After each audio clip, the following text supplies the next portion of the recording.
مصطفیٰ جان رحمت پہ لاکھوں کروڑوں درود و سلام۔ بسم اللہ الرحمن الرحیم۔ السلام علیکم ورحمۃ اللہ وبرکاتہ۔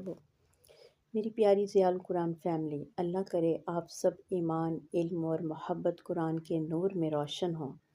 آئیے آج ہم پڑھتے ہیں سورہ بقرہ کی آیت نمبر 34، جہاں انسانوں کی عزت اور شیطان کی حقیقت دونوں کھل کر سامنے آتی ہے۔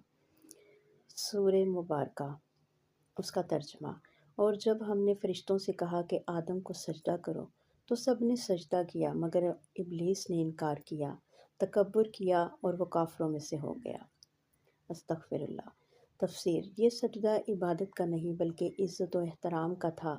اللہ نے حضرت آدم کو علم اور خلافت کے شرف سے نوازا اور فرشتوں کو حکم دیا کہ ان کے سامنے جھک کر اس فضیلت کو تسلیم کریں، مگر اب ابلیس شیطان نے غرور کیا اور کہا میں آگ سے بنا ہوں اور وہ مٹی سے، میں بہتر ہوں۔ یہی تکبر اس کی ہلاکت کا سبب بنا۔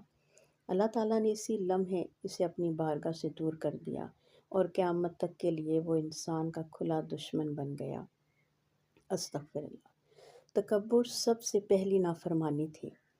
اسی سجدے کے انکار پر وہ جن سے شیطان بنا دیا گیا۔ علم، عبادت، نسبت یا مال، کسی چیز پر غرور نہ کرو۔ سجدہ کرنے والا ہی اللہ کے قریب ہوتا ہے۔ ہمیشہ عاجزی اختیار کرو کیونکہ جو جھکتا ہے وہی بلند ہوتا ہے۔ دعا ہے اس رب کریم سے، اے اللہ ہمیں ابلیس کی راہ سے بچا، ہمیں نفس و شیطان کے شر سے بچا، ہمیں عاجزی، محبت اور سجدے کی لذت عطا فرما، ہمارے دل کو تکبر، حسد اور نافرمانی سے پاک کر دے اور ہمیں اپنے محبوب محمد مصطفیٰ صلی اللہ علیہ وآلہ وسلم کی عاجز امت بنا دے، آمین یا رب العالمین۔ آئیے آج ضیاء القرآن میں ہم نے یہ سیکھا، غرور انسان کو رحمت سے دور کر دیتا ہے، سجدہ بندگی کی معراج ہے، عاجزی انسان کی اصل زینت ہے، جو اللہ کے حکم پر جھک جائے وہی کامیاب ہے۔